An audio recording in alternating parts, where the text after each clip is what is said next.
Good morning, अस्सलाम वालेकुम। सबसे आगे मैं आपको कहेंगे खुश आमदीद। मेरे साथ है मोहम्मद शुएब, मेरे साथ है सबीन फारूक। Good morning. ये तो सारे कहते हैं कि आजकल सब फेसबुक पे, ट्विटर पे, इंस्टाग्राम पे, यानी सोशल मीडिया पर रहते हैं। ये झूठ कहते हैं। क्यों? ऐसा ही तो है। जिस बंदे को देखें आप, मतलब एक रूम में बैठे हो, कोई ऐसा शख्स जो कि आपको फोन यूज करता हुआ ना नजर आ रहा हो, ऐसा हो नहीं सकता, पॉसिबिलिटी नहीं है। अच्छा, हमारे आसपास फोन यूज करते हुए लोग ज्यादा नजर आते हैं, अग्रीड। लेकिन क्या ये फोन यूज करने का मतलब सिर्फ और सिर्फ सोशल मीडिया है? क्या सोशल मीडिया है सिर्फ फोन यूज करने का मतलब? ये भी है वैसे, लेकिन और क्या करेंगे, स्क्रॉलिंग ही कर रहे होते हैं ना, और क्या कर रहे होते हैं। लेकिन एक सर्वे हुआ है सबीन, और इस सर्वे में इंकशाफ हुआ है कि 60% पाकिस्तानी, 60% ऑफ पाकिस्तानी, ना उनका फेसबुक पे अकाउंट है, ना वो टिकटॉक पर है, ना वो इंस्टाग्राम पर है, वो किसी सोशल मीडिया वेबसाइट पर नहीं है। तो फिर फोन पे क्या करते हैं? टेक्सटिंग कर रहे होते हैं, इसका मतलब जस्ट व्हाट्सएप में वो व्हाट्सएप इस्तेमाल कर रहे होते हैं। वाह भाई वाह, ये वाकई मेरे लिए खबर है। मेरे लिए भी खबर है। गैलप पाकिस्तान का सर्वे है, और इस सर्वे में बताया कि सिर्फ 40% पाकिस्तानी, यानी 40% पाकिस्तानी ऐसे हैं जो कि सोशल मीडिया का यूज करते हैं, किसी ना किसी ऐप पर उनका अकाउंट है, जैसे कि Facebook, Instagram, Twitter and everything. अच्छा, इसमें भी जो 30 साल से कम उम्र के पाकिस्तानी हैं, उसमें भी 62%, 62% जो पाकिस्तानी नौजवान हैं वो ज्यादा एक्टिव हैं। अच्छा। जबकि 30 साल से जो जायद उम्र के लोग हैं उसमें सिर्फ 30% ऐसे हैं जो कि एक्टिव हैं, यानी बहुत ही कम पॉपुलेशन जो कि हमें नजर आती है एक्टिव की। लेकिन हाँ, 30 से बिलो के लोग ज्यादा नजर आ रहे हैं हमें सोशल मीडिया पे। दैट मीन कि सोशल मीडिया पे चूंकि पाकिस्तान के 30 साल से उम्र जिनकी कम है वो ज्यादा इस्तेमाल कर रहे हैं, तो जो भी डिजिटल मार्केटिंग होती है वो उसी को देखते हुए की जा रही होती है, उसी पॉपुलेशन को मद्देनजर रखते हुए की जा रही होती है, वो ऐड उसके हिसाब से रन हो रहा होता है। हाँ। तो सारी चीजें उसी पॉपुलेशन के गिर्द घूम रही होती हैं, जो कि पाकिस्तान की पॉपुलेशन में हम कहते हैं यंगर पॉपुलेशन ज्यादा है। और उसमें भी 62% ऐसे हैं अंडर 30 जो कि सोशल मीडिया इस्तेमाल करते हैं। आप भी उसमें आती हैं? शुक्र है आपने मुझे कह दिया, मैं नहीं आता उसमें। अच्छा, वैसे इसमें भी जो डिफाइन उन्होंने किया है कि जो बॉयज हैं वो ज्यादा हैं। मैंने बॉयज इसलिए कहा क्योंकि 30 से अंदर बॉयज हैं, तो वो 45%, यानी उस। अच्छा, हमें तो बता दिया जाता है आपने 20 क्रॉस कर दिया तो आप तो बस अब बूढ़े हो गए। नहीं, मैं 30 से कम को बॉय ही कहूंगा। अच्छा, ठीक है, चलिए तो हमने बात की सोशल मीडिया की, आगे बढ़ते हैं। और बात करते हैं अब पाकिस्तान के मौसम। और पाकिस्तान के जब मौसम की बात कर रहे हैं तो इस वक्त भी हम देख रहे हैं कि बारिश हो रही है रावलपिंडी में भी, इस्लामाबाद में भी। और ऐसे में रावलपिंडी में जो बारिश हुई है, नशेबी इलाके ज़ेरे आब आ चुके हैं। सुबह सवेरे जो बादल बरसे उसके बाद सड़कें, गलियां, बाजार पानी जमा हो चुका है। मोटरसाइकिल सवार जो हैं और जो इवन जो गाड़ियों पर भी जा रहे हैं वो बड़े मुश्किल से गुजर रहे हैं। और मूसलाधार बारिश से नाला लई, जो रावलपिंडी का नाला है, उसमें पानी की सतह बुलंद हो चुकी है, उसमें काफ़ी ज़्यादा बुलंद हो चुकी है। और ये यही है कि और ज़्यादा ऑब्वियसली अगर बारिश होती है तो ज़ाहिर सतह ऊपर आ सकती है। खुदा न खासा एहतियात बहुत ज़रूरी है। इस पर आगे तक डिटेल से बात भी करेंगे, ना सिर्फ इस्लामाबाद के E11 सेक्टर की, कि वहाँ का नाला जिसके बारे में खबरें आ रही हैं कि भर चुका है, चूँकि आज से 3 साल पहले जो बारिश हुई थी तो वो बरसात का जो मौसम था उसने कहर ढाया था E11 पे, जिसके बाद काम बहुत हुआ था। और अभी हम अगर रावलपिंडी की बात करें, नाला लई जिसकी सतह में मुसलसल इजाफा, स्पेशली कटारिया के मकाम पर हमारे नुमाइंदे ज़रीफ हमें ज्वाइन कर चुके हैं। ज़रीफ, रावलपिंडी की सिचुएशन क्या है, स्पेशली अगर नाला लई की बात करें, चूँकि कुछ मकाम ऐसे जहाँ पर 15 फीट तक लेवल बुलंद हो चुका है? जी बहुत शुक्रिया। और नाला लई में 15 फुट नहीं जी, आज तकरीबन 20 फुट से भी ज़्यादा और तकरीबन 21 फुट तक पानी बुलंद हुआ है। कटारिया के मकाम पर, ग्वालमंडी के मकाम पर 19.5 फुट तक पानी बुलंद हुआ था। साथी कैमरामैन ज़िया मुमताज़ आपको दिखा देंगे कि किस वक्त क्या सूरत हाल है। ज़िया दिखाइएगा कि नाला लई में इस वक्त भी 15 फुट के करीब पानी की सतह है। और जो नशेबी इलाके हैं रावलपिंडी के, वहाँ पर पानी गलियों में दाखिल हो गया है। नदीम कॉलोनी, जावेद कॉलोनी, आर्या मोहल्ला, शक्रियाल, सादकाबाद। लेकिन जो ज़िला इंतज़ामिया के लोग हैं वो फ़ोटो सेशन के लिए इस पुल के ऊपर मौजूद होते हैं। ज़िया दिखाइएगा, फ़ोटो सेशन का जो है वो ज़िला इंतज़ामिया की जानिब से जारी है। यहाँ पर पुल पर आकर ज़िला इंतज़ामिया के जो लोग हैं वो हर साल खड़े हो जाते हैं, मीडिया सारा यहाँ पर आता है और यहाँ से वीडियोज़ बनती हैं। काम यहाँ पर कुछ नहीं होता, लेकिन चूँकि यहाँ पर तो जो है पानी की गुंजाइश है, तकरीबन 23 फुट तक मौजूद है। और सूरत-ए-हाल ये कि जो नशेबी इलाके हैं वहाँ पर एक बार फिर पानी आज दाखिल हुआ और अभी तक की जो इतलात है, बात की जाए एक हफ्ते में तो रावलपिंडी में 5 से 6 बच्चे जो हैं वो पानी में डूबकर जांबाक हो चुके हैं। ये अफसोसनाक खबर है। टाउन में भी हमने देखा। एक चीज़ और बता दीजिएगा, चूंकि आप जिस मकाम पर खड़े, आपने खुद दिया कि इस वक्त वहाँ पर 15 फीट लेवल है कटारिया के मकाम पर, लेकिन आज 21 तक भी गया है, गुंजाइश है 23 फुट की। तो अभी जो मजीद बारिशें होनी है, कुछ ऐसी तैयारियां जो आपको वहाँ नजर आ रही हों, क्योंकि ऑलरेडी हम देख रहे हैं कि बहुत से नशेबी इलाकों में पानी खड़ा है और बहुत से घरों में, दुकानों में पानी दाखिल हुआ भी है। जी बिल्कुल, देखिए आप सही कह रहे हैं, लेकिन अब क्योंकि नशेबी इलाकों में रावलपिंडी में जो अमला है वो वासा का अमला होता है जो काम करता है। वासा के पास जो मशीनरी है वो ला के नाला लई में और कटारिया के मकाम पर खड़ी कर दी जाती है।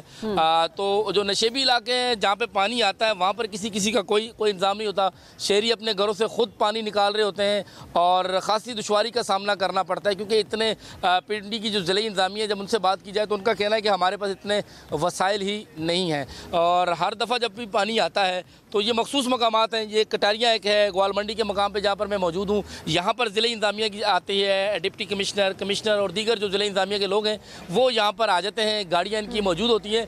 लेकिन बात वही है कि यहाँ पर पानी की 23 फुट तक गुंजाइश होती है। मैक्सिमम जो पानी आता है आज तक, अभी तक जितना आ चुका, 22 फुट तक पानी आता है यहाँ पर। हर साल इसको कुशादा भी किया जाता है नाले को। तो ज़्यादा जो मसाइल हैं वो नशेबी इलाकों में होते हैं जहाँ पर पानी घरों में दाखिल हो जाता है। वहाँ पर पहली मरतबा ऐसा नहीं होगा कि सतह जो है वो पानी की इस लेवल तक जाएगी, क्योंकि 23 जो आप कह रहे हैं कि 23 इसकी लिमिट है और 22 तक पानी पहले भी जाता रहा है और इस वक्त आप बता रहे हैं कि 21 फीट पानी जो है वो वहां पर मौजूद है, लेकिन इंतजामिया की तरफ से इस वक्त 15 है, इस वक्त 15 हो गया, लो हो चुका है अभी लेवल। लेकिन जिस तरह बारिश मुसलसल हो रही है, पानी आ रहा है, तो 21 तक भी गया है। जिस तरह से कुछ मोहल्लों की, कुछ गलियों की बात कर रहे हैं जरीफ, वो भी बता रहे हैं कि पानी वहां पर भी एंटर हो चुका है। चले, आई रियली होप के इंतजामिया तक आवाज पहुंच जाए और जिस तरह से वहां पहुंची तो हुई है लेकिन काम नहीं करी। लेकिन मैं कह रही हूँ आवाज, ये वाली आवाज पहुंच जाए कि अगर आप वहां पर पहुंच चुके हैं और जिस तरह पुल के ऊपर वो दिखा रहे हैं कि तस्वीरें बनाई जा रही हैं, देखा जा, वहां पर काम भी हो जाए तो वो जाहिर है बहुत अच्छी बात है। बहुत शुक्रिया तफसीलात से आगाह करने के लिए। इंतजामिया इस वक्त क्या करे वहां पे? सभी एक तो होता है कि जहाँ पर पहले करने वाला होता है, लेकिन Shoaib at the same time कुछ ये होता है ना कि अगर जो गलियों में पानी एंटर हो रहा है कुछ, तो वो कुछ ड्रेनेज भी होती है ना, सारी मशीनरी वहां खड़ी कर दी है। हाँ। एक पॉइंट पर, और शायद खुदा ना खास्ता इंतजार किया जा रहा है कि यहाँ पे कोई मसला हो और हम इसको ठीक करें, यानी मसले का इंतजार किया जा रहा है, जहाँ पे मसला है उसको ठीक नहीं किया जा रहा। अच्छा जी, आगे बढ़ते हैं नाजरीन और कुछ और खबरें शामिल करते हैं और बात करते हैं अब ज़रा शॉपिंग की। और जब हम बात शॉपिंग की करते हैं तो स्पेशली आजकल के हालात में जब हम देखते हैं कि ब्रांडेड चीज़ें जो कि बहुत महंगी हो चुकी हैं, ऐसे में किसी भी आप शॉप पर जाएं हर चीज़ आपको बहुत महंगी लगती है। And at the same time कुछ लोग ऐसे होते हैं जिनकी ख्वाहिश होती है कि उन्हें इम्पोर्टेड चीज़ मिले, उन्हें इंटरनेशनल ब्रांड का कोई आर्टिकल मिले और बहुत सस्ता मिले, ये उनकी ख्वाहिश होती है। उसके लिए वो फिर क्या करते हैं? वो जाते हैं लंडा बाज़ार, वो जाते हैं सस्ता बाज़ार, वो जाते हैं उस जगह पर जहाँ पर ऐसे लॉट का माल आया होता है और उसमें से वो ढूंढते हैं फिर कि शायद कोई अच्छी चीज़ हमें मिल जाए, कोई ऐसा आर्टिकल हमें मिल जाए। वो जूता भी हो सकता है, वो ट्राउजर्स भी हो सकते हैं, वो शर्ट भी हो सकती है, could be anything, could be a toy even. तो हम दोनों वहां पर गए और हमने कहा जरा जाकर लंडा बाजार में शॉपिंग करते, वहां पर कौन कौन सी चीजें दस्तयाब हैं, खुद भी देखते, लेते और जाहिर है आपको भी दिखाते। और इसके बाद हम बताएंगे आपको इस इंडस्ट्री का पाकिस्तान की मईशत पर क्या असर है।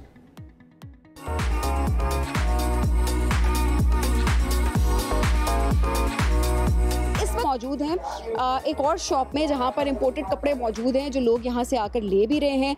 जिस तरह से ये देखें जी, बच्चों के प्यारे प्यारे समर के लिहाज से कपड़े जो हैं वो भी हैं, पिंक कलर की शर्ट है और ये देखें बच्चे बच्चियों दोनों के लिए। अच्छा, और एक जो हम बात करते हैं ना कि सेकंड हैंड कपड़े हैं तो इनका क्या क्वालिटी होगी, तो इसका प्रॉपर एक प्रोसीजर होता है जिसके बाद इसकी साफ़ सफाई करके अच्छे तरीके से यहाँ पर ये सारे कपड़े हैंगे और लोग यहाँ से ख़रीद रहे होते हैं। इस तरह से साफ सफाई के बाद इन कपड़ों को यहाँ पर लाया जाता है। इसका तो एक ज़माने में ये था ना, लोग कहते थे इसमें जरासीम है ना, हाँ। फिर बाद में जो बड़ी स्मेल आ रही है, ऐसी बातें आ रही होती थी। नहीं, वो कहते थे इसमें कोई बीमारी है। अच्छा। फिर बाद में जब हम जिनसे लेते थे ना, उनसे हमने बात की ना, वो कहते हैं जब ये माल पाकिस्तान में आते हैं ना, वो स्प्रे करके बेचते हैं। गर्मियों के कपड़े ज्यादा बिक रहे होते हैं या सिर्फ सर्दियों, क्योंकि अक्सर लोग जो है ना वो जैकेट्स लेने के लिए, लेदर की कोट प्यारे फर वाले लेने के लिए आ रहे होते हैं, क्योंकि गर्मियों में भी उतनी फरोख्त होती है जितनी कि ये सर्दियों में होती है? नहीं, सर्दियों में बहुत ज़्यादा होती है, और सर्दियों का जो माल होता है वो बहुत ही सस्ता होता है।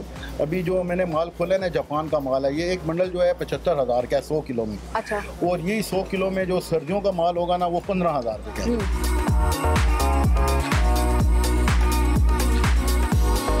अच्छा, यहाँ पर इस दुकान में मेरा ज़्यादा इंटरेस्ट हुआ है क्योंकि यहाँ पर मुझे अपने मतलब की बहुत सारी चीज़ें नज़र आती हैं। शॉपिंग के लिए जब आप जाते हैं तो आप बड़े सेल्फिश हो जाते हैं, फिर ये नहीं होता कि आप शूट कर रहे हैं या आप किस लिए यहाँ पर मौजूद हैं। ये शर्ट यहाँ पर दिखाइएगा भाई, ये मुझे बड़ी खूबसूरत लगी है, बहुत मुझे ये प्यारी लगी है। इसकी एम्ब्रॉयडरी बहुत प्यारी है और इसका कलर बहुत प्यारा है। बीच की बात बताओगे कितना सस्ता दोगे? आपके लिए शामिल हो जाएगा 700 की ये शर्ट हो जाएगा। चलो ये स्टार्ट कर दो।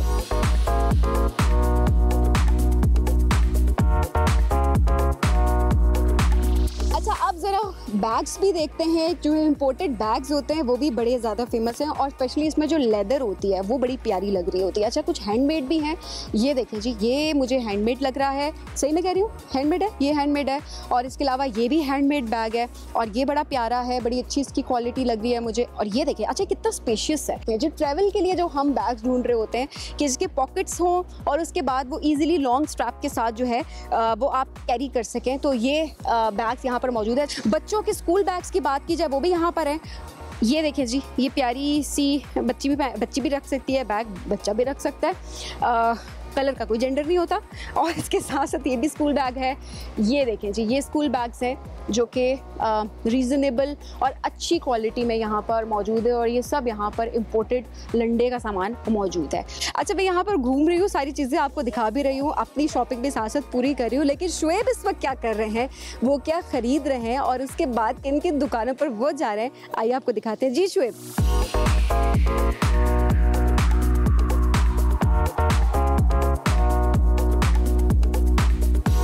हम मौजूद हैं इस्लामाबाद के सबसे बड़े लंडा बाजार में और आज हम बात करेंगे पाकिस्तान में लंडा बाजार और पाकिस्तान की मईशत कनेक्शन क्या है। कि आप जानते हैं कि पाकिस्तान सबसे बड़ा इंपोर्टर है जहां पर यूरोपियन यूनियन के ममालिक से फ्री लेफ्ट क्लोथिंग यानी लंडा इंपोर्ट किया जाता है और ऐसे में क्वालिटी, आज इसकी बात भी करेंगे और साथ साथ जो यहाँ पर गहमा गहमी आपको दिखाएंगे भी, चूंकि ये है इस्लामाबाद का सबसे बड़ा लंडा बाजार जहाँ पर कपड़े, जूते, बहुत सी अशिया मिल जाती हैं। बहुत से ऐसे ब्रांड्स जिनकी अगर आउटलेट पे आप जाएं किसी और मुल्क में तो वहाँ पर आर्टिकल की कीमत सुनकर आप कानों को हाथ लगाएंगे, लेकिन यहाँ पर वही आर्टिकल्स जो कि यूज्ड होते हैं, कुछ ऐसे जो बहुत अच्छी हालत में होते हैं, बहुत सस्ते दाम आपको मिल भी जाते हैं, क्योंकि रियल प्राइस उनकी बहुत ज़्यादा होती है। आइए मेरे साथ।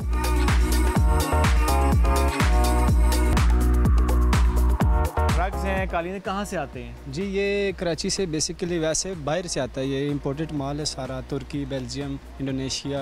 अच्छा, जैसे अब ये एक रग है, ये इसकी क्वालिटी कैसी है आपके ख्याल? क्वालिटी वाइज मैं आपसे बताऊं, इसका माशाल्लाह वेट तो एक बहुत ज़्यादा है और इसकी लेंथ तकरीबन जो है ना, लंबाई इसकी 10 से 11 फुट है।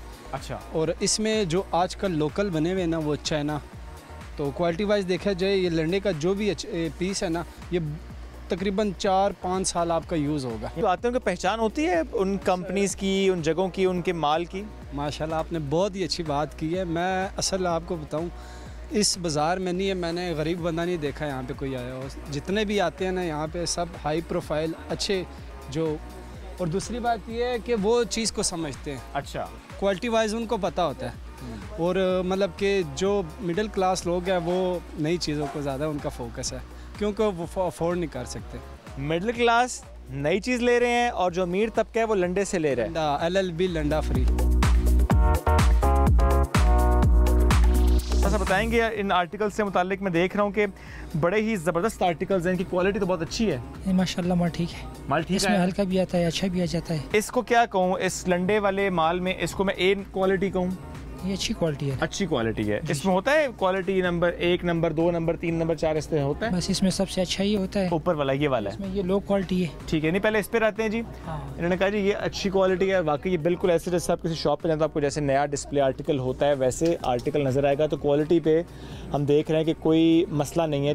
और आगे आते जाते हम देख रहे हैं कि ये ड्राई फिट शर्ट्स भी हैं इनके पास। हम बच्चों वाले सेक्शन में आ चुके हैं और जब बात हम करें बच्चों के आर्टिकल्स की तो ये देखिए जैसे कि ये है जी, अगेन ये बहुत ज़बरदस्त आर्टिकल है ये।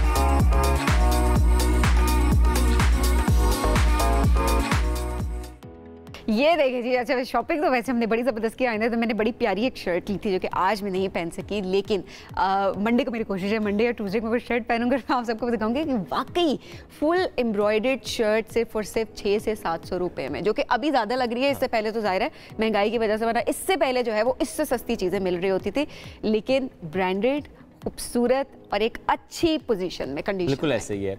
अच्छा जी, अब यूरोप से जो कि हम देखते हैं समीन, ज़्यादातर जो माल है वो हम यहाँ लेकर आते हैं, यानी इस्तेमाल शुदा स्पेशल टेक्सटाइल मसनूआत जो कि हम इंपोर्ट करते हैं, फिर रिसाइकिल करते हैं, उसे थोड़ा बेहतर बनाकर, होता ये है कि कुछ माल वापस हम यूरोप को ही भेज देते हैं, यूरोप को फरोख्त कर देते हैं, वहीं से लिया, रिसाइकिल किया, रीपैक किया, वापस भेज दिया पाकिस्तानी, बड़ी स्मार्ट। अच्छा, लंडा का जो बाजार है, इसके कारोबार से हम देखते हैं कई सनतें वाबस्ता हैं, ख़वातीन की बहुत बड़ी तादाद काम कर रही है। आज हम इसी पर बात करेंगे कि पाकिस्तान की मईशत पर इसका इम्पैक्ट क्या है, इसका हिस्सा। Head of circular economy SDPI Zainab Naeem Sahib आज हमारे साथ मौजूद। ज़ैनब साहिबा, बहुत शुक्रिया आपने वक्त दिया। ज़ैनब साहिबा, लंडा बाज़ार और पाकिस्तान की मईशत, चूँकि पाकिस्तान सबसे बड़ा इम्पोर्टर है लंडे के माल का, कितना बड़ा कंट्रीब्यूशन है लंडे के माल का पाकिस्तान की इकोनॉमी में? देखें, thank you so much for this opportunity. सबसे पहले तो ये कि पाकिस्तान ने इस साल लंडा कितना दरामद किया है, कितना इंपोर्ट किया है, वो तकरीबन 4,33,000 मिलियन US का लंडा हमने इंपोर्ट किया है, जो कि अगर हम देखें तो 2022 के मुकाबले में अब तक 66% ज़्यादा हम इंपोर्ट कर चुके हैं। तो इसका मतलब है कि ये एक इंक्रीज़ कर रहा है और हमारी इकॉनमी जो है ओवरऑल इम्प्रूव हो रही है। और वो कैसे इम्प्रूव हो रही है, सबसे इम्पॉर्टेंट जो इसका एक पहलू है वो ये है कि हम सबसे ज़्यादा ख़वातीन जो वर्क फोर्स है वो इसमें एम्प्लॉय की जाती है। हम लोग अभी कराची विज़िट कर रहे थे इसी सर्वे के लिए कि लंडे में क्या असरात आ रहे हैं उसके दरामदों के हमारे मईशत पर। तो जो ख़वातीन वर्क फोर्स हैं वो सबसे ज़्यादा इसमें, ये जो आपकी दर्जाबंदी होती है, सफाई सुथराई होती है, सेपरेट करना साफ़ कपड़ों को गंदे कपड़ों से, फिर उसको दोबारा उसमें वैल्यू ऐड करना। वैल्यू कैसे कि कभी सिलाई की ज़रूरत पड़ जाए या उसमें कोई जैकेट को आपने कोई डेनम जैसे हम बहुत ज़्यादा इंपोर्ट करते हैं, ये सारा काम ख़वातीन करती हैं, और जो कि ज़्यादा स्किल्ड भी नहीं होती, लेकिन क्योंकि ये घरेलू सनत से ज़्यादा लिंक्ड हैं तो उसको आप जो है वहाँ पे आसान होता है। बिल्कुल बिल्कुल, तो वो सबसे ज़्यादा इसमें एम्प्लॉय की जाती है। अब ऐसे में जो अच्छा माल होता है, जो कि हम भी गए, हमने बात भी की, अच्छा खासा जो माल होता है उसको दोबारा से रिसाइकिल करके पैक करके वापस भेज दिया जाता है। बिल्कुल, क्योंकि देखें ये देखा आप लोगों ने कराची में? हाँ जी, ये बिल्कुल हो रहा है, और सबसे ज़्यादा कराची में ही हो रहा है, क्योंकि देखिए वो हमारा सबसे बड़ा ड्राई पोर्ट है सॉर्ट ऑफ। तो वहाँ पे वो क्या करते हैं कि अब एक जैकेट आई है हमारे पास, क्योंकि ज़्यादा विंटर रिलेटेड जो स्टफ़ है वो इम्पोर्ट किया जाता है। जैकेट आई है, कोई जीन्स आई है जो कहीं से फटी हुई होगी है क्या, उस पर ना उन्होंने लोकल डिज़ाइनर रखे होते हैं जिसमें ज़्यादातर स्टूडेंट्स भी होते हैं। अच्छा। और उनको रख के वो रीडिज़ाइन करवा लेते हैं। अब जाहिर है जब एक चीज़ रीडिज़ाइन हो रही है उसकी वैल्यू इम्प्रूव हो गई है,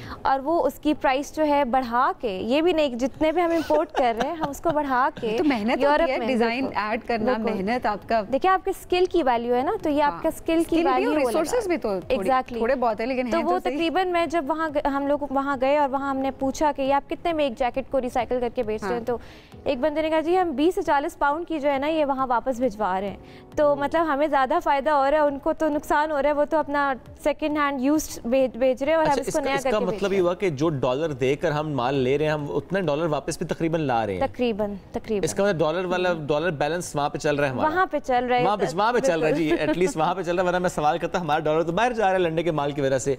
पाकिस्तान के टैक्स में कितना कंट्रीब्यूशन है इसका, इस मईशत का, बिकॉज़ ये तो थोड़ी अनडॉक्यूमेंटेड इकोनॉमी नहीं है? जी बिल्कुल ऐसा ही है, लेकिन देखिए जब हम इंपोर्ट करते हैं इंपोर्ट ड्यूटीज़ आ जाती हैं वहाँ पे, ठीक है, वहाँ पे कुछ रेगुलेशन इंपोर्ट के हद तक आती है, फिर जब हम एक्सपोर्ट कर रहे होते हैं वहाँ पे हमारी कुछ टैक्सेशन आ जाती है। अभी जो मसला पड़ रहा है वो ये पड़ रहा है, जैसे आप बात करें अनडॉक्यूमेंटेड इकोनॉमी है, तो हुकूमत कोशिश ये कि इसको कैसे रेगुलेट किया जाए, पर वहाँ पे जब सहूलियात मैसर नहीं हैं, हम जब ये लंडे बाज़ार विज़िट करते हैं तो उनके हालात, ज़रा सी बारिश होती है वहाँ पे क्या मसाइल हो जाते हैं, बिजली का उस तरह से सोर्स नहीं है वहाँ पर, अगर लाइट नहीं है, लोड शेडिंग हो रही है, बिल्स नहीं पे कर पा रहे, तो वहाँ पर वो उस तरह से शॉपिंग नहीं करवा, वहाँ लोग नहीं आ रहे। तो ये एक मसला है कि वहाँ हुकूमत कोशिश कर रही है इसको हम कैसे टैक्स नेट में लेकर आएँ, लेकिन टैक्स नेट पे जो लंडे बाज़ार के जो रिटेलर्स हैं और इम्पोर्टर्स और एक्सपोर्टर्स हैं उनको बहुत सारे तहफ़्फ़ुज़ात हैं कि या तो आप हमें किसी हद तक फ़ायदा दे सकें, सब्सिडीज़ दें, या आप अपनी पॉलिसी में हमारे लिए कुछ सपोर्ट लेकर आएँ, सोलराइजेशन का कुछ कर दें कि बिजली हमें मुहैया कर दें। अदरवाइज़ अगर आप टैक्स करते हैं तो पहले ही कोविड के बाद दरामदात पे ड्यूटीज़ ज़्यादा लगी हैं, वो प्राइस पर यूनिट इंक्रीज़ कर गई है, तो अब वो मज़ीद इंक्रीज़ होगी तो लोग फिर नहीं ख़रीदेंगे, नहीं खरीद रहे थे। अच्छा, एनवायरनमेंट पे, माहौल पे इसका क्या इम्पैक्ट है? देखिए, जब एक चीज़ जो यूरोपीय ममालिक हैं या अमेरिका है वहाँ से ज़्यादा हम इंपोर्ट करते हैं, जब वो अपना पहना हुआ कपड़ा यहाँ पर बेचते हैं तो उसको हम बजाय फेंकने के, कूड़ेदानों में फेंकने के या लैंडफिल में भेजने के, हम उसको रिसाइकिल करते हैं, रीपर्पस करते हैं, और उसमें कोई आपकी बड़ी बड़ी फैक्ट्रीज रिक्वायर्ड नहीं होती, हाथ का काम होता है ज़्यादा। तो वहाँ पे जब हम उसको रिसाइकिल करके, रीवैल्यू करके उसको दोबारा बेचते हैं तो वो ज़ाया नहीं होता, यानी वेस्ट प्रोड्यूस नहीं होता। और पाकिस्तान सबसे बड़ा मुल्क है जो कि सबसे ज़्यादा दरामदात जहाँ पर हो रही हैं यूज्ड कपड़े, तो इसलिए हम एनवायरनमेंट को बचाने में बहुत अच्छा काम इस डोमेन में भी कर रहे हैं। बिल्कुल, और ये हम पाकिस्तान वो मार्केट प्रोवाइड कर रहे हैं बाकी ममालिक को कि आप अपना ज़्यादा कपड़ा यहाँ भेजें और हम उसको रिसाइकिल करेंगे और उसको रीयूज़ करेंगे। Zainab, thank you so much for joining us today. नाज़रीन, ब्रेक की तरफ बढ़ना है, ब्रेक से वापस आएंगे, साथ रहिए। वेलकम बैक जी। अब ज़रा बात करते हैं कराची की। यूँ तो शहर बहुत खूबसूरत, बहुत सारे लोगों को रोज़गार भी फराहम कर रहा है, और कराची की बात की जाए तो इकॉनमी में पाकिस्तान की वो कितनी बड़ी इसकी कंट्रीब्यूशन है, but at the same time जब कराची की बात आती है तो क्या होता है जी, शहरी महफूज नहीं है वहाँ पर। अच्छा, पहले हम ये कह रहे होते थे अच्छा शहरी महफूज नहीं है, अब ये होता था कि चोरों को पुलिस का डर होता था, लेकिन अब पुलिस भी वहाँ पर महफूज नहीं रही, क्योंकि जो मुहाफिज हैं, जो पुलिस हैं, उनके ऊपर भी अटैक होना शुरू हो चुका है। यानी शहरी तो शहरी, जो मुहाफिज हैं वो भी अब परेशान है क्राइम से। यानी अब हम देख रहे हैं कि किस तरीके से अमन दुश्मनों ने अहलकारों को निशाने पर रख लिया है। कल की बात करूँ, राशिद मिन्हास रोड पुलिस एहलकार को फायरिंग करके शहीद कर दिया गया है। मुलजिम पुलिस एहलकार का असलहा भी साथ ले गया है। अगर 1 मई से लेकर अब तक के स्टैट्स हम शेयर करें तो पुलिस के 6 अफसर और एहलकार ऐसे जिनको टारगेट करके शहीद किया जा चुका है। अब रात गए, पुलिस ने ऑपरेशन भी किया, 6 मुबैना पुलिस मुकाबले हुए, फायरिंग का तबादला हुआ, 2 डाकू हलाक हुए, 6 जख्मी हुए, 8 गिरफ्तार भी हुए। ये पुलिस मुकाबले कोरंगी में भी हुए, बल्दिया टाउन में हुए, अजीजाबाद में हुए, FB इंडस्ट्रियल एरिया में हुए, औरंगी टाउन और सोराब गोट में हुए। गिरफ्तार मुलजिमान से असलहा मिला, छीने गए मोबाइल फोन्स बरामद हुए, मोटरसाइकिलें बरामद की गई। तो ये जो सिचुएशन है इस वक्त कराची के क्राइम की, इस पर हम बात करेंगे। क्राइम रिपोर्टर मोहम्मद आरिफ हमारे साथ मौजूद हैं। 1 मई से लेकर अब तक के जो स्टैट्स हैं हमने कुछ शेयर किए हैं, स्पेशली जब हम पुलिस एहलकारों और अफसरान की बात करते हैं। इतनी नाकिस सूरत हाल हो गई है सिक्योरिटी की कराची में? शोएब, देखिए कराची में अब जो है वो किसी को लूटना कोई मुश्किल बात नहीं लगता है। लोग जिस तरह से सड़कों पर, गली में और घर की दहलीज पर भी जो है वो हमने देखा है कि शहरियों को मुलजमान लूट कर बासानी फ़रार हो जाते हैं। अगर हम रवा माह की बात करें तो तकरीबन गुज़िश्ता माह से जुलाई के महीने में जो है वो वारदातों में इजाफ़ा हुआ है। 5000 से ज़ायद वारदातें जो है वो कराची में रिपोर्ट हुई है।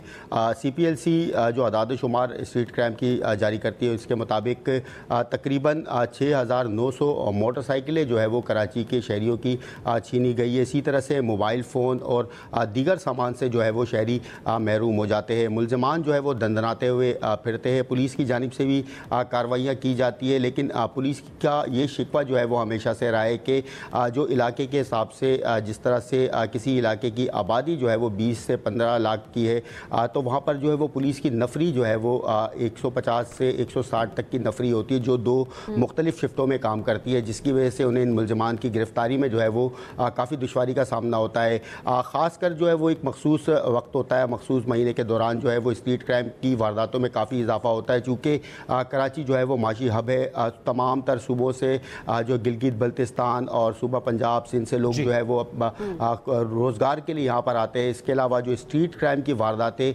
बढ़ने की जो असल वजह जो है वो जो पुलिस हुकाम बताते हैं बेरोज़गारी, और उसके अलावा जो मंशियात के आदि अफराद जो है वो अपना नशा पूरा करने के लिए जो है वो बिल्कुल आरिफ, लेकिन at the same time crime को कोई चीज़ जस्टिफाई नहीं कर सकी। मेहनत है और जाहिर है बहुत सारे लोग, बहुत सारे शहरों, पूरे पाकिस्तान में एक तरह से देखा जाए तो महंगाई तो है, बेरोज़गारी भी है, मुश्किल हालात भी हैं, बट आपको सही रास्ते का तयन करना आपके लिए आप पर फ़र्ज़ है, बहुत इंपॉर्टेंट है।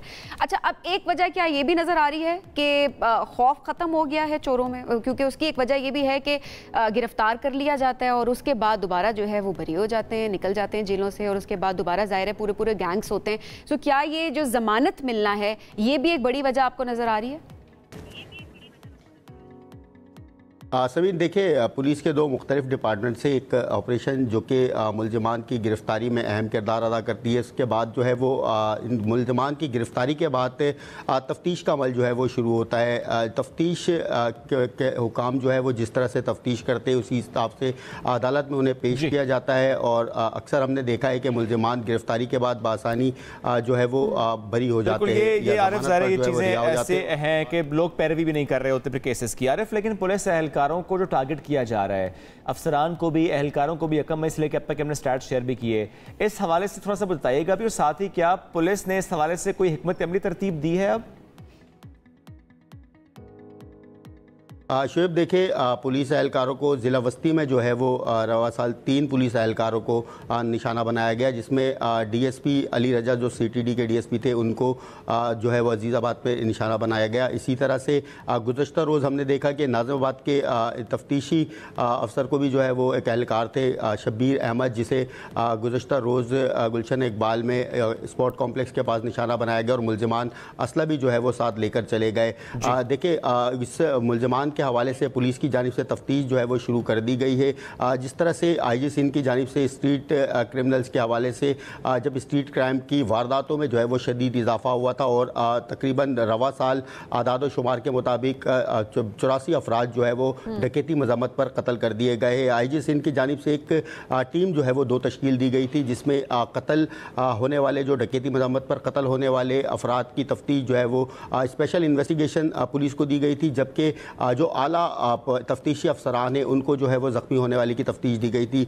स्पेशल इन्वेस्टिगेशन की जानिब से जो है वो जो मुलजमान की जो गिरफ्तारी के लिए पेशरफ्त की गई थी और कई मुलजमान को गिरफ्तार भी किया गया था। गुज़श्ता रोज़ हमने देखा कि पुलिस की कारकर्दगी भी जो है वो नज़र आ रही है।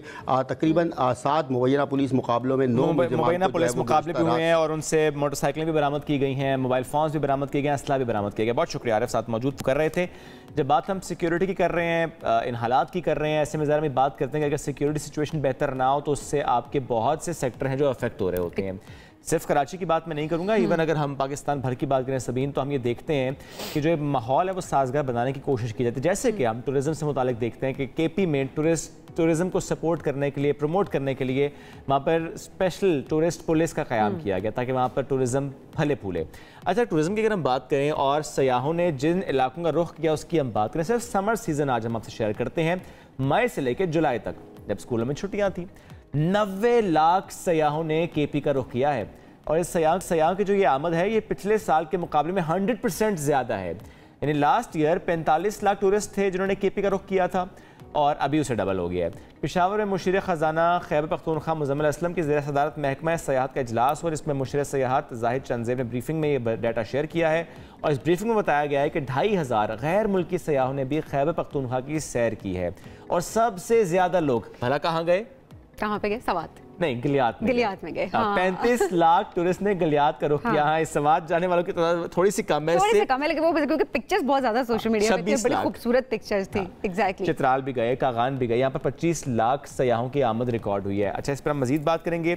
हमें गिलियात से मुताल्लिक आज जरा डिटेल से बात करें कि वहाँ पर ऐसा है कि टूरिस्ट ज़्यादा जा रहे हैं, अट्रैक्ट हो रहे हैं। तो DG Gilgit development authority Shahrukh Ali Khan साहब साथ मौजूद हैं। सर बहुत शुक्रिया। सर, गिलियात एक्सेसिबल है इसलिए टूरिज्म ज़्यादा प्रमोट हो रहा है, वहाँ पे टूरिस्ट ज़्यादा आ रहे हैं, या कि आपने कुछ उसमें ऐड भी किया है?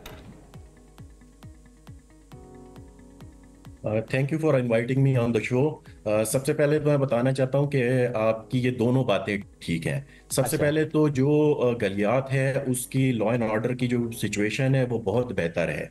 आप देखते हैं कोई ऐसा नाखुशगवार वाकया पिछले सालों में भी पेश नहीं आया और अब की दफ़ा भी जो है कुछ नहीं आया। दूसरा ये कि इसके जो एक्सेस है वो बहुत आसान है। आप अगर इस्लामाबाद मरी वाली साइड से आते हैं तो वो भी बहुत आसान है एक्सेस, और दूसरा अगर एबटाबाद से, तो आपको पता है हज़ारा मोटरवे भी बन चुका है और जो है एबटाबाद बाईपास जो बन चुका है उससे आप एक्सेस कर सकते हैं गलियात के एरियाज को। तो ये जो एक्सेसिबिलिटी की आसानी है और उसके अलावा ये कि लॉ एंड ऑर्डर की जो अच्छी सिचुएशन की वजह से थर्ड जो चीज़ इसके अंदर अहम कंट्रीब्यूटिंग फैक्टर है वो ये है कि जो इंफ्रास्ट्रक्चर है और जो रिसोर्सेज हैं, लाइक होटल्स हैं और डिफरेंट जो है रेस्ट हाउसेज वगैरह हैं, गेस्ट हाउसेज हैं, और जो कमर्शियल एक्टिविटीज़ हैं वो गलियात में काफ़ी इसमें शाहरुख साहब रेस्ट हाउसेज की बात आपने की। रेस्ट हाउसेज तो कुछ आप लोगों के अपने भी हैं जो कि सूबों को दिए गए थे और उसके बाद उनमें हम देखा रेनोवेशन भी हुई, काम भी हुआ, गालिबन कुछ प्राइवेट सेक्टर को भी दिए गए। तो रेस्ट हाउसेज से मुतालिक प्लीज डिटेल से शेयर कीजिएगा, उसका क्या कंट्रीब्यूशन रहा है इस सारे सेक्टर में? जी शुएब, जिस तरह आपने बताया है कि 2020 में जो है प्रीवियस जो गवर्नमेंट थी उसका ये डिसीजन था कि जो रेस्ट हाउसेज हैं सरकारी उनको जो है प्राइवेटाइज किया जाए और उसको as a source of income के तौर के ऊपर जो है वो लिया जाए। तो जीडीए ने 14 जो है रेस्ट हाउसेज वो आउटसोर्स किए थे डिफरेंट प्राइवेट कंपनीज को, और वो अभी बड़े बेहतर जो है अंदाज में चल रहे हैं और हमें उससे तकरीबन जो है 35 million per year annual rent भी जो है वो मिल रहा है, और इससे जो है एक बेहतर जो है टूरिस्ट के लिए कंट्रीब्यूशन हो रही है, क्योंकि प्राइवेट जो सेक्टर है वो उसकी बेहतर मैनेजमेंट कर सकता है और बेटर जो है सर्विसेज जो है वो उनको प्रोवाइड ये बड़ी इंपॉर्टेंट बात है कि आप किस तरह से बेहतर सर्विसेज प्रोवाइड करें, क्योंकि लोग ऑब्वियसली फिर वहीं पर अट्रैक्ट होगा। अच्छा, ऐसे में जो मकामी लोगों का बिहेवियर होता है वो भी बड़ा मैटर करता है कि वो रवैया बहुत वेलकमिंग हो और उसके बाद वहां पर आपको सपोर्ट किया जा रहा हो, तो लोग फैमिली के साथ ट्रैवल करना भी वहां पर पसंद कर रहे होते, तो क्या ये भी एक फैक्टर है? जी बिल्कुल बिल्कुल। गलियात की जो आवाम है, जो लोकल्स हैं गलियात के, वो बड़े बड़े उनकी हॉस्पिटैलिटी जो है वो बड़ी अच्छी है और बड़े वेलकमिंग होते हैं। जो लोकल बिजनेसेस जितने भी हैं वो लोकल्स के पास है, लाइक जो है घोड़े हो गए, हॉर्स राइडिंग वगैरह उनके पास है, और जो ये छोटे मोटे जो है जो आपके होते हैं स्मॉल वेंडर्स होते हैं, हैंडीक्राफ्ट्स होती हैं, ये चीज़ें ये सारी लोकल्स के पास है, और ये चीज़ उन्हें सपोर्ट भी करती है कि वो जितने अच्छे वेलकमिंग होंगे उतना ही ज़्यादा टूरिस्ट उनकी तरफ अट्रैक्ट होगा, उनके बिजनेसेस अच्छे चलेंगे, एरिया प्रोमोट होगा, और आपको पता है कि ये भी एक मेन रीज़न है इसकी। और शाहरुख साहब, हमने ये भी देखा कि केपी में स्पेशली स्टार्टिंग फ्रॉम ठंडियानी, अब तो हम देखते हैं वो चाहे फिर कैलाश वादी हो, वो सवात का मकाम गबीन जब्बा 1 या गबीन जब्बा 2 हो, शारान हो, बहुत से और स्पॉट्स जहाँ पर हमने देखा कि माहौल दोस्त कैंपिंग पॉट्स लगाए गए और लोग बड़ा पसंद करते हैं वहाँ पर जाना। और ऐसे में मैं गलियात से मुतालिक आपसे पूछूंगा कि क्या नए कैंपिंग पॉट्स लगाने का भी कोई ख्याल, कोई प्लान है? चूँकि अब हम देख रहे हैं प्राइवेट सेक्टर बहुत ज़्यादा इस तरफ आया है कैंपिंग पॉट्स की तरफ, और उसने बहुत ज़्यादा अट्रैक्ट किया है टूरिस्ट को। प्रोविंशियल गवर्नमेंट स्पेशली हमारे जो एडवाइजर टूरिज्म है उनका इस जो एरिया के ऊपर बहुत ज़्यादा फोकस है। अच्छा। हमारे ठंडियानी में already culture and tourism authority ने जो है एस्टोनिया से इंपोर्ट करके कैंपिंग पॉट्स लगाए हैं इन्वायरमेंट फ्रेंडली। हमारे बोर्ड ने हमें कहा था लास्ट मीटिंग में कि आप नई कैंपिंग साइट्स आइडेंटिफाई करें, तो 4 कैंपिंग साइट्स हमने आइडेंटिफाई की हैं, और हमारा यही प्लान है कि हम उसको जो है इंटरनेशनल स्टैंडर्ड का जो है वो डिजाइन करके जो है पब्लिक प्राइवेट पार्टनरशिप। कौन-कौन सी साइट्स हैं चारों? क्योंकि हम जी ये साइट्स कौन-कौन से नई आइडेंटिफाई हुई हैं? 4 साइट्स जो है ना, 4 साइट्स हमने आइडेंटिफाई किए हैं गलियात में जो कि फिजिबल हैं कैंपिंग पॉट्स के लिए। अब हम उसकी जो है अप्रूवल लेके प्लानिंग पे जा रहे हैं कि हम उसको बेहतर से बेहतर बनाएं। जी अच्छा, वो 4 कहाँ पर आइडेंटिफाई हुई है? मैं ये सवाल करना चाहता हूँ। झीका गली में है, घोड़ा गली में है, नथिया गली में है, थोड़ा सा बता दें। ये डिफरेंट है। इसमें ये झांगला गली में हमने एक साइट आइडेंटिफाई की है, एक साइट हमने जो है नथिया गली में हमने आइडेंटिफाई की है, खैरा गली वाली साइट के ऊपर एक आइडेंटिफाई है, अयूबिया में भी है हमने किया। आपने सारे स्पॉट्स बहुत अच्छे आइडेंटिफाई किए हैं, ऑल द बेस्ट जी। और ज़ाहिर है जब हम काम कर रहे हैं फॉर टूरिज्म और इसमें हम रिजल्ट्स भी आता देख रहे हैं तो हमें खुशी भी होती है। शाहरुख साहब बहुत शुक्रिया, साथ मौजूद थे, गुफ्तगू कर रहे थे। ब्रेक की तरफ जाएंगे, वापस आते हैं, साथ रहिए।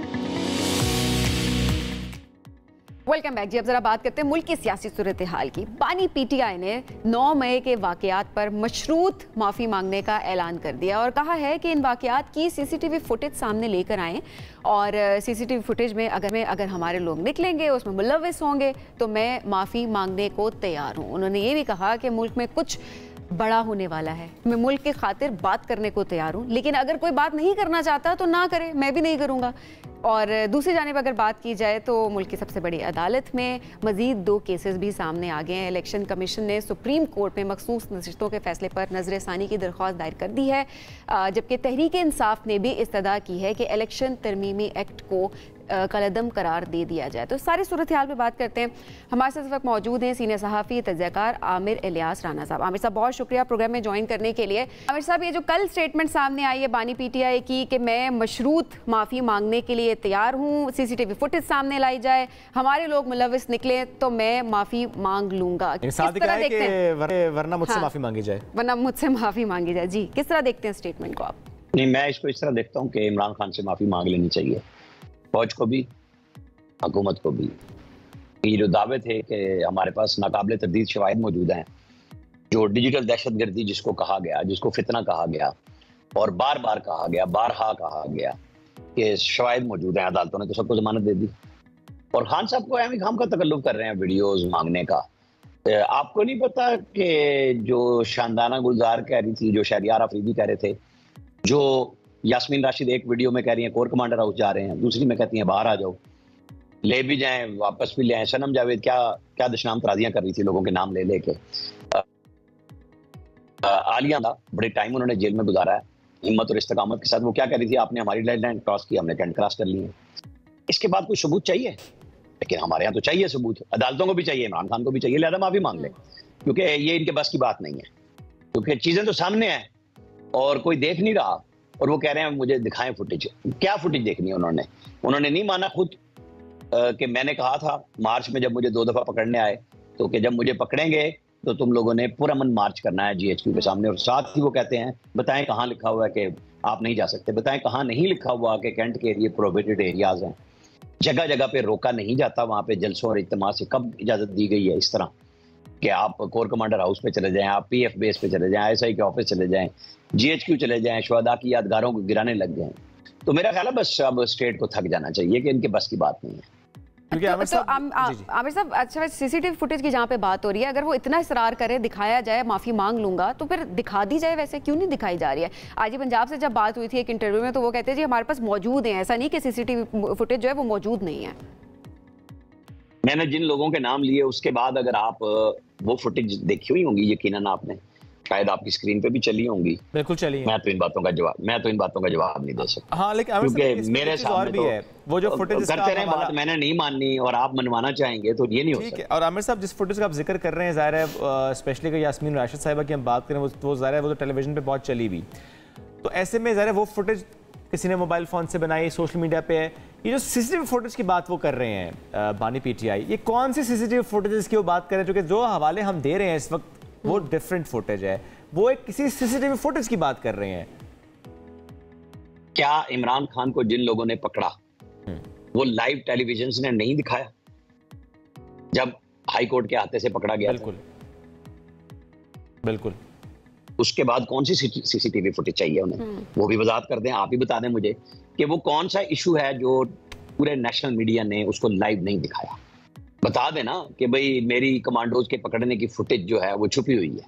अच्छा, क्या उस केबिन में जहां वो अंगूठा लगाने गए थे वहां से लेके और उनको बख्तरबंद गाड़ी में डाला गया, वो नजर नहीं आ रहा सबको?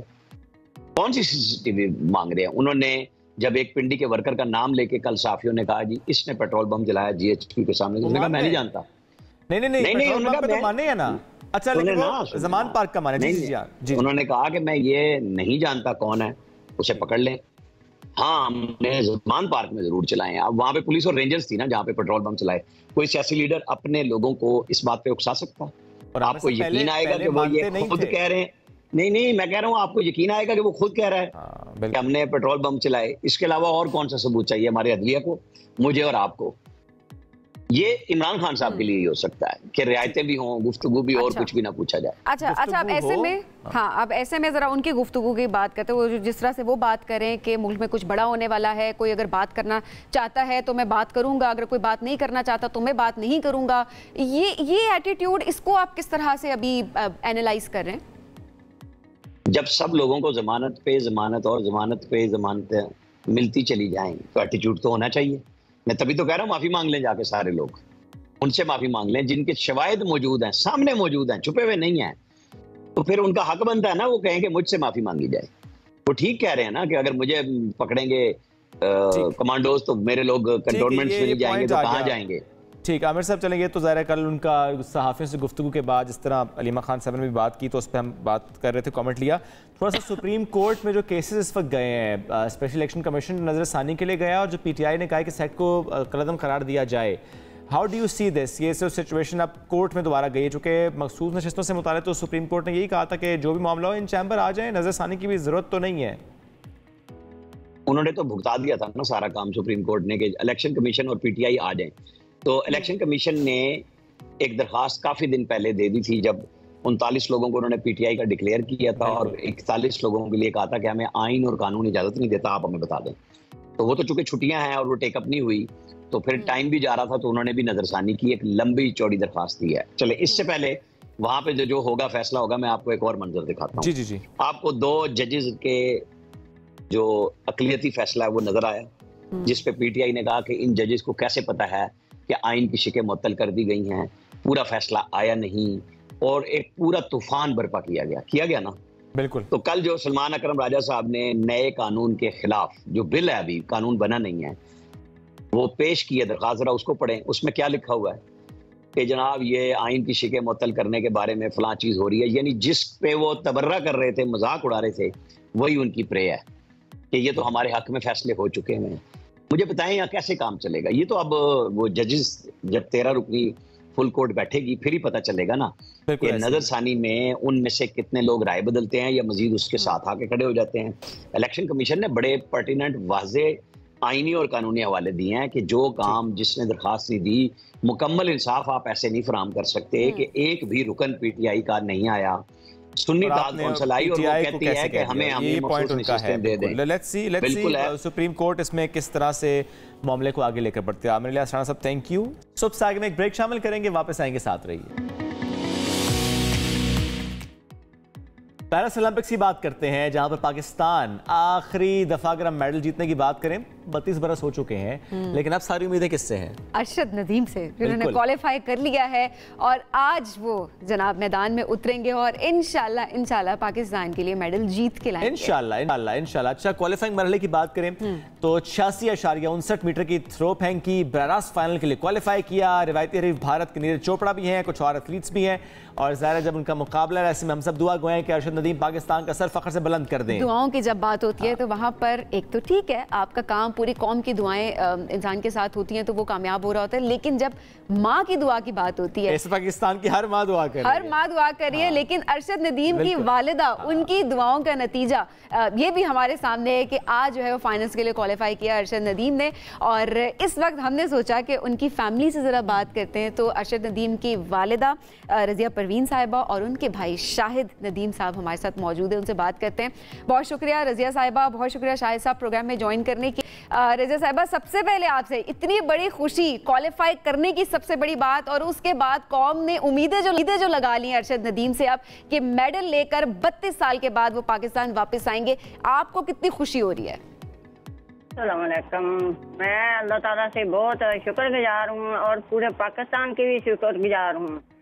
मैं दुआएं अपने बेटे के लिए बहुत करती हूँ और माएँ की तो दुआएं बहुत अल्लाह मियाँ कबूल करता है। तो इंशाअल्लाह ताला मैं भी पूरे पाकिस्तान से अर्ज करती हूँ और मेरे बेटे के लिए दुआएं करें। मेरे बेटे को दुआएं की जरूरत है। तो इंशाअल्लाह ताला मेरा बेटा मेडल जीतेगा और मेडल जीत के पाकिस्तान का नाम रोशन करेगा। इंशाल्लाह। माजी, जदों अरशद ने तुहानू कॉल की उत्थों उन्हें की क्या तुसी की गलबात की?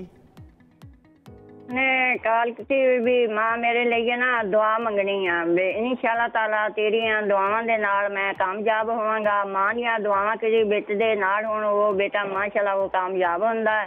बिल्कुल। और मैं इंशाअल्लाह ताला मैं दुआ कर रही हूँ और पूरा पाकिस्तान भी दुआ कर रहा है मेरे बेटे के लिए, वो मेडल जीतेगा और मेडल जीत के पाकिस्तान के नाम करेगा। इंशाअल्लाह ताला मेरी दुआ मेरे बेटे के साथ है। क्या बात है, क्या बात है। अरे शाहिद साहब, ज़ाहिर है आपकी भी उनसे बात हुई होगी, मुसलसल राब्ते में हैं और ज़ाहिर है आप लोग हौसला भी बढ़ा रहे होंगे, दुआएं तो अब हम सब कर ही रहे हैं। थोड़ा सा अरशद ने बताया वैसे इस वक्त उनका मोराल कितना हाई है, चूँकि ज़ाहिर है जब पूरे पाकिस्तान की उम्मीदें लग जाएं कि एथलीट से तो थोड़ा सा प्रेशर भी आ जाता है। जी, जैसा कि आप लोगों को पता है सर कि माशाल्लाह पाकिस्तान से टोटल 7 एथलीट गए हुए थे, तो उनमें से 6 जो है वो ऑलरेडी बेचारे जो बाहर आ चुके हैं। तो आपको पता है कि 7 बंदे के जो खेलने वाले हों और 7 खिलाड़ी हों, आवाम हो, तो बंदे का ये वलवला जो है ना, ये बढ़ाता है, बंदे का जोश बढ़ाता है ऑटोमेटिक। तो आपको पता है कि वो ऑलरेडी लोग जो है वो ग्रुप हो गए और वापस आ गए। तो माशाल्लाह जब भाई ने क्वालिफाई किया तो उसके बाद मेरी भाई से बात हुई थी, वो माशाल्लाह बड़ा खुश था और पूरा अतमाद था। उसने बार बार यही रिक्वेस्ट की है जी कि माशाल्लाह मैं फिट हूँ और इंशाल्लाह फाइनल में पाकिस्तान को और मुसलमान ममालिक को मैं एक अच्छी थ्रो जो है ना वो सामने लाऊंगा इंशाल्लाह। लेकिन मुझे सिर्फ और सिर्फ आप लोगों की दुआओं की जरूरत है। मेरे लिए दुआ करें ताकि मैं पाकिस्तान के लिए मेडल ले सकूं और एक रिकॉर्ड याफ्ता थ्रो खेल सकूं इंशाल्लाह। और जाहिर सी बात है पूरी कौम जो है वो दुआ गो है अरशद नदीम के लिए। माजी कुछ ऐसे भी लगता है कि अरशद जब ठान लेते हैं कुछ करने की तो वो फिर करके रहते हैं। इससे पहले भी जितने मुकाबले हमने देखे, जब जाते हैं तो उसके बाद वो वहाँ से कुछ ना कुछ लेकर आते हैं पाकिस्तान के लिए। तो ये बचपन से ऐसे ही थे कि जो सोच लिया वो करना है इंशाल्लाह। थोड़ा माजी बताएं अरशद के बचपन से मुतालिक भी और वैसे भी हमने सुना कि तो क्रिकेटर बनना चाहते थे, फिर ज़ाहिर है हमने देखा कि जेवलिन थ्रोअर बन गए। थोड़ा सा आप बताएं उनका बचपन कैसा था, खेलों से कितना उनकी रग़बत थी, हाँ कितना लगाव था और कितना खेलते थे। और अभी जब हम इस इवेंट की बात कर रहे हैं, उनकी तैयारी की बात हम कर रहे हैं, तो ज़ाहिर है माँ का प्यार अपनी जगह, माँ बड़ा खिला पिला के बच्चों को तैयार कर रही होती है। तो आपने कितना सपोर्ट किया, उनकी रूटीन क्या रही इस इवेंट से पहले तैयारी के लिए? माँ तो बहुत खुश होती हैं और बेटे कहते वो खेल और माँ बहुत उसकी तैयारी करते हैं और मेरा बेटा वो खेलेगा और पाकिस्तान का नाम रोशन करेगा।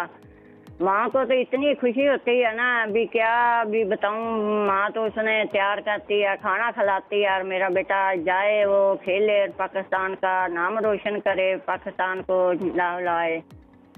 और माँ जी कुछ खास दुआएं भी होती हैं, आप वो भी कर रही हैं और इस वक्त अरशद के लिए वो दुआ क्या है?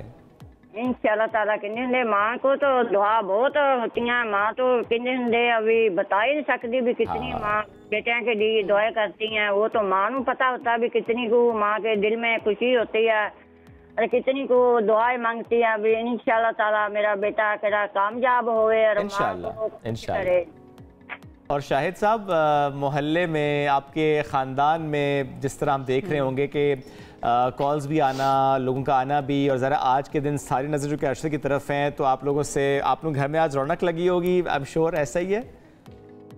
जी जी बिल्कुल सर, माशाल्लाह गांव के लोग भी जो है आ रहे हैं, दोस्त अहबाब जो दाएं बाएं से उसके साथ क्रिकेट वगैरह खेलते रहे हैं और दूसरी गेमें खेलते रहे हैं, वो भी आ रहे हैं माशाल्लाह। उसके अलावा हम तैयारी कर रहे हैं शाम की माशाल्लाह जो लोग देखने आएंगे उनके साथ जो है ना एक बैठने की जगह अच्छी हो, उनको खाने पिलाने का इंतजाम अच्छा हो। अच्छा, आज पे खास एहतमाम किया है, आज सारा एहतमाम जरा खास है कि सब मिलकर देखेंगे सर इंशाल्लाह। आप बस ये दुआ करें, मैं भी दुआ कर रहा हूँ, सब लोग दुआ कर रहे हैं बिल्कुल अल्लाह की साथ भाई को मेडल दे। और इंशाल्लाह हम तरीके एक निजाम चलाएंगे ताकि दुनिया को पता चले कि वाकई जो लड़का बिल्कुल सही बात है। ये सिर्फ एक खानदान की बात नहीं है, ये पूरी कौम की बात है, पूरे पाकिस्तान की बात है। पूरी कौम की हर माँ जो है वो अरशद नदीम के लिए दुआ करिए, हर शख्स जो है वो अरशद नदीम की कामयाबी के लिए दुआ करे कि आज अरशद नदीम जेवलिन थ्रोअर जब आज मैदान में उतरेंगे तो वो पाकिस्तान के लिए इंशाल्लाह मेडल लेकर आएंगे। माँ जी बहुत शुक्रिया प्रोग्राम में वक्त देने के लिए, शायद साहब बहुत शुक्रिया में वक्त देने के लिए। नाज़रीन हम बढ़ेंगे एक ब्रेक की जानिब, stay with us. Welcome back जी। घर का पुरसुकून माहौल ज़ाहिर है हर किसी का ख्वाब होता है और एक आइडियल घर वही होता है जहाँ पर ठीक है मसले मसाइल अपनी जगह होते हैं कि जी माशी मुश्किलात हैं, हर कोई मिल के चल रहा होता है, लेकिन तब भी एक सुकून, एक दूसरे से प्यार, ये बड़ा इंपॉर्टेंट होता है। अब ऐसे में शुएब आपने देखा होगा बहुत सारे बच्चे, आप हमारी जनरेशन की अगर बात करें तो उनसे जब हम बात कर रहे होते हैं तो वो उनके अंदर या तो कॉन्फिडेंस का इशू होता है या वो डिप्रेशन में मुब्तला होते हैं या और बहुत सारे मसाइल जो हैं वो उनको किसी कॉम्प्लेक्स का शिकार होते हैं। और जब उनसे डिटेल में बात की जाती है तो वो पता चलता है कि उनके बचपन के ट्रॉमास अभी तक उनके साथ हैं। और उसकी वजह क्या होती है? वालिदैन की आपस में लड़ाई। ये जो नोकझोंक होती है इसमें, अच्छा वो जो एज होती है शुएब, उसमें आप इंटरप्ट भी नहीं कर सक रहे होते एक रिस्पेक्ट के एलिमेंट से, या आपको पता ही नहीं होता डर से, और आपको पता ही नहीं होता कि क्या आप अगर बात करेंगे तो वो उन दोनों के दरमियान तनाव कम करेगा या ज्यादा करेगा। बिल्कुल आप खामोश रहकर हर चीज बर्दाश्त कर रहे होते हैं और पेरेंट्स भी इसमें इग्नोर कर रहे होते हैं और बच्चे की शख्सियत मुतासर हो जाती है। मैंने एक कहानी पढ़ी इसी तरह की सबीन, जहाँ पेरेंट्स की आपस की जो लड़ाई थी उसकी वजह से बच्चे की जो ज़िंदगी वो कैसे मुतासर हुई, जो बड़े होने के बाद जो उसके वो जो बचपन के ट्रॉमास थे कैसे उन्होंने उसकी आगे की ज़िंदगी को मुतासर किया, कैसे उसकी सोल बीमार हो गई। आज हम इस मौजू पर गुफ्तगू करेंगे कि कितना इम्पॉर्टेंट है कि जब पेरेंट्स के दरमियान कोई ऐसा मामला है कि जिसको वो सही तरीके से हल नहीं कर पा रहे और लड़ाई झगड़ा हो रहा है, खुदा ना खास्ता मारपीट तक मामला जा रहा है और बच्चों के सामने हो रहा है। एक तो चीज़ वैसे ही नहीं होनी चाहिए और हो रही है तो बच्चों के सामने उससे बच्चों आप हमें कॉल भी करें, आप अगर इससे गुजर रहे हैं या आपसे अगर हो गया ऐसा कि आप अपने बच्चों पर तवज्जो नहीं दे सके तो आप ज़रूर हमें कॉल करें, अपने क्वेश्चंस भी शेयर करें, साथ साथ अपना एक्सपीरियंस भी हम सबसे शेयर करें ताकि हम सब एक दूसरे से सीखते हैं। हमारे साथ वक्त मौजूद हैं माहिर नफ्सियात सोबिया खतीब साहिबा। अस्सलाम वालेकुम सोबिया, सही हैं आप? वालेकुम अस्सलाम, अल्हम्दुलिल्लाह ठीक ठाक, खुशबाश बचपन की अच्छी यादों के साथ आप माशाल्लाह माशाल्लाह। ये बात है जब ये आपकी तरफ से सुनने को मिला, लेकिन ज़्यादातर लोग हैं उनकी तरफ से सुनने को नहीं मिलता कि बचपन की अच्छी यादें कितनी इंपॉर्टेंट होती हैं। आप समझिए फुटप्रिंट हैं वो आपकी बॉडी माइंड पे इमेज ऐसे कि जो आपकी लेटर ऑन पर्सनालिटी के अंदर वो जो फल बनता है वो उसी की बेस पे बनता है। जो बीज आपको मिलता है इन्वायरमेंट से, स्पेसिफिकली पेरेंटिंग से, आपके घर के माहौल से, जैसे आपने माहौल को बड़ा अच्छा एक्सप्लेन किया और एक अच्छा लफ्ज़ शोएब साहब ने इस्तेमाल किया, सोल, बीमारी। अब ये जो सारी चीज़ें ना कम्बिनेशन है, ये चाइल्डहुड ट्रॉमास हों या चाइल्डहुड डिसऑर्डर्स हों, पाकिस्तान के लेवल पे हम अभी देखते हैं सबसे ज़्यादा हमारी माएँ, हमारे माँ बाप सबसे ज़्यादा तंग है कि बच्चा बीमारी में चला गया, अटेंशन डेफिसिट में चला गया, ऑटिज़म में चला गया, ढूंढते फिर रहे नॉलेज कहाँ है। ये जो सारी चीज़ें हैं ना, ये अब क्राइसिस जो बन रहे हैं ये लैक, गैप और अवेयरनेस की नाकमी की वजह से। जैसे पेरेंटिंग के अब हम अपने लेवल पे कहते हैं कि वक्त है हमारे पास बच्चों को देने के लिए, लेकिन वक्त के साथ क्या वो गाइडेंस है हमारे पास? तो समझें कि जो बच्चों की स्टार्टिंग का टाइम पीरियड है वो इतना इम्पॉर्टेंट है कि आप बेसलाइन बीज बो रहे होते हैं, उसके बाद आप फिर आगे जाके देखते हैं। लास्ट की हम 10 ईयर की हिस्ट्री में देखते हैं हमारे बच्चों के अंदर ज़्यादा से ज़्यादा कॉमन मेंटल डिसऑर्डर्स बहुत ज़्यादा हो चुके हैं और उसकी बेसिक वजह फैक्टर्स सबको आइडिया हैं लेकिन मैनेजमेंट का पता नहीं है। ऐसे ही एक कॉलर है सोबे साहब हमारे साथ इस्लामाबाद से, अरशद साहब। अस्सलाम वालेकुम जी, क्या कहना चाहेंगे? वालेकुम सलाम सर, आपने बच्चों का टॉपिक किया है जिसमें बच्चों की तरबियत, नोजोक लड़ाई, it's a very good topic कि हमें अपने बच्चों की तरबियत करनी चाहिए। लेकिन एक चीज़ जो मुझे फील हुई बहुत ज़्यादा, वो मैं आपके साथ शेयर करना चाह रहा हूँ, वो ये कि जब भी नॉट ओनली यू, हमारे पूरे पाकिस्तान मीडिया का ये एक चीज़ है, जब भी हम बच्चों के बारे में बात कर रहे होते हैं तो हम मगरबी बच्चों की तस्वीर लगा रहे थे। अभी आपकी टीवी पे भी डिस्प्ले हो रही थी। तो मेरी ये रिक्वेस्ट है कि जब आप हमारे बच्चों के बारे में बात कर रहे हैं तो आपको हमारे मुल्क के बच्चों की तस्वीर करनी चाहिए। बच्चे तो सबके सांझे होते हैं। नहीं, वैसे आई एग्री विद दैट कि ज़्यादा बेहतर इस तरह के लेके चले। टॉपिक ये हमारा, तो टॉपिक पे हम अगर स्टिक रहे, बट हाँ ये अच्छी बात है कि अगर आप करें तो जाहिर सी बात है आप रिलेट बहुत अच्छे तरीके से कर सकते हैं। सो ये very good point. I disagree, I am so sorry, but बच्चे बच्चे होते हैं, मसला मसला होता है, हम ऐसी बातें करके अपने टॉपिक से हट जाते हैं। दिस इज द पॉइंट कि हम हमेशा वो पिक्चर देखते हैं, एसेंस नहीं देखते, बैकग्राउंड नहीं देखते, कॉन्टेक्स्ट क्या है, एक्चुअल कॉन्टेक्स्ट क्या है। इसी तरह से पेरेंट्स होते हुए भी हम बच्चे की जो प्रेजेंट मोमेंट की मसला है वो नहीं देखते, फ्यूचर को प्रिडिक्ट कर लेते हैं या पास्ट की यादों की बेस पे उस पे लेबल कर देते हैं। एक और मामला भी है, मैं लगा तो दूं पाकिस्तान के बच्चे की तस्वीर, माँ की कॉल आ जाएगी मेरे बच्चे की तस्वीर, क्योंकि वैसे तस्वीरें AI जनरेटेड पिक्चर्स हम यूज करते हैं, हम कोई रियल पिक्चर नॉर्मली ऐसे टॉपिक पे इस्तेमाल नहीं करते, क्योंकि जाहिर कोई भी कह सकता है कि आपने पिक्चर क्यों इस्तेमाल की, क्योंकि जाहिर है किसी बच्चे की तस्वीर लगाने से पहले हमें परमिशन लेनी पड़ेगी, क्या हम आपके बच्चे की तस्वीर इस्तेमाल कर सकते हैं या नहीं कर सकते। तो मैंने सोचा मैं ऐड कर दें बात, प्लीज। बहुत अच्छा, लेकिन डेफिनेटली हमारे जितने लोग, हम एज अ नेशन, हम ना प्रेजेंट फोकस्ड, जैसे ऑब्जेक्टिफाई बहुत ज़्यादा करते हैं इन चीज़ों को, बहुत ज़्यादा।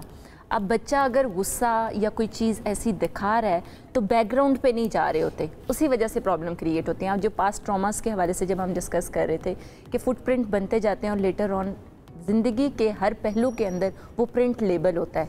अब जब पेरेंट के अंदर कन्फ्लिक्ट इतने ज़्यादा हैं, वही जनरेशन है ना, वही जाके माँ बाप बनता है, वही सारी चीज़ें लिए अपने साथ अगले घर में भी वही लेके जाता है, और जो जिस घर में होता है, जो उसने रिसीव किया होता है, उसी को प्रोसेस भी करता है। तो पेरेंटिंग के लेवल पे या स्पेसिफिकली बच्चों के चाइल्डहुड के सारे, अब हम कहते हैं चाइल्डहुड डेवलपमेंट के लेवल पे न्यूरो जो डेवलपमेंटल इश्यूज हैं वो बहुत ज़्यादा हो चुके हैं। डेफिनेटली देखें बहुत सी चीज़ें ऐसी हैं जो लिंक्ड हैं, हम लिंक्ड नहीं कर पाते। ठीक है, सबसे ज़्यादा इमोशनल अब्यूज़ दुनिया में और पाकिस्तान के लेवल पे भी 35% इमोशनल अब्यूज़, और जिसको अब्यूज़ समझा भी नहीं जा रहा हो तो पता है। एक कॉलर है, उनको भी जरा शामिल करते हैं और इसको हम जरा कंटिन्यू भी करते हैं। ज़हरा हमारे साथ मौजूद हैं। अस्सलाम वालेकुम ज़हरा, क्या पूछना चाहेंगी?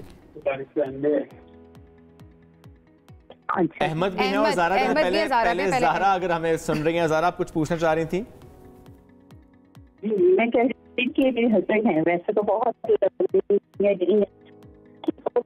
बहुत बैठते हैं, उसका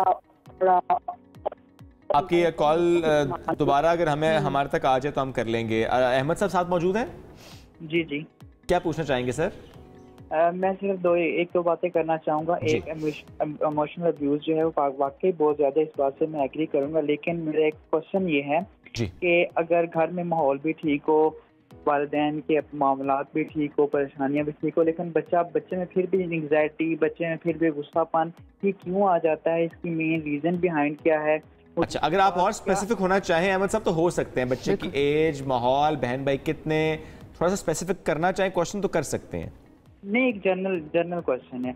अच्छा, जनरल क्वेश्चन है जी। Anything else you want to add? और दूसरा, यस प्लीज। और मैं दूसरा ये पूछना चाह रहा हूँ कि अगर बच्चे को हम आज़ादी ना दें तो क्या इसमें भी ये चीज़ शामिल हो सकती है? तीसरी चीज़ ये है कि अगर हम बच्चे को खेलने ना दें, बच्चे को फिजिकल एक्टिविटीज ना करने दें, तो क्या बच्चे के दरमियान फिर भी ये चीज़ आ सकती है कि नहीं आ सकती? ये आ सकती है, कोई लफ्ज़ चिड़चिड़ापन, जो गुस्सा जिसकी वो बात कर रहे हैं, प्रॉब्लम आ सकती है। सिंपली हम इसको, ये जो बात पहला सवाल कि अगर घर का माहौल अच्छा है, पेरेंट्स के मामला ठीक हैं, फिर भी बच्चों में एंग्जाइटी, डिप्रेशन, एंगर क्यों आता है? अच्छा, बहुत से चीज़ें हम जब बच्चा फ़र्ज़ किया, अगर एज एग्जांपल के तौर पर आइडेंटिफाई नहीं की, लेकिन जेनेरिक उन्होंने एक माहौल में देखा जनरली, और ये हम देखते भी हैं वैसे घर में जनरली, आपके घर में सब चीज़ें ठीक है, लेकिन जो आपके हाथ में है ना, और जो आपको पिक्चर आई स्क्रीन है, इन्वायरमेंट से हर चीज़ आप रिसीव कर रहे हो। अम्मा अब्बा तो बहुत अच्छे होते हैं और हमेशा अच्छा चाहते हैं, लेकिन वही चीज़ अगर फ़र्ज़ किया वो सराउंडिंग से वो रिसीव कर रहा है, न्यूज़ की चैनल लेवल पे, किसी भी लेवल पे, तो वहाँ पे एंजाइटी जनरेट हो सकती है। जेनेटिक हो सकती है, अम्मा अब्बा में नहीं है, दादा दादी में कहीं ना कहीं से इन्वायरमेंट, लर्निंग बाहर से हो रही है। मतलब अगर इस तरह का केस है तो एक्सटर्नली वो रिसीव कर रहा है, कहीं ना कहीं से सिग्नल आ रहे हैं। सिग्नल के बगैर बच्चे के अंदर एंजाइटी जनरेट नहीं होती। ये मैं चीज़ as a mental health professional यहाँ एक्सप्लेन कर दूँ। बच्चे के अंदर अगर इस तराबियत का साइन और सिम्टम कहीं से आ रहे हैं ना, तो there is some specific factors. वो फैक्टर एक्सटर्नल हो सकते हैं, बिला वजह नहीं हो सकता, बिला वजह नहीं होता।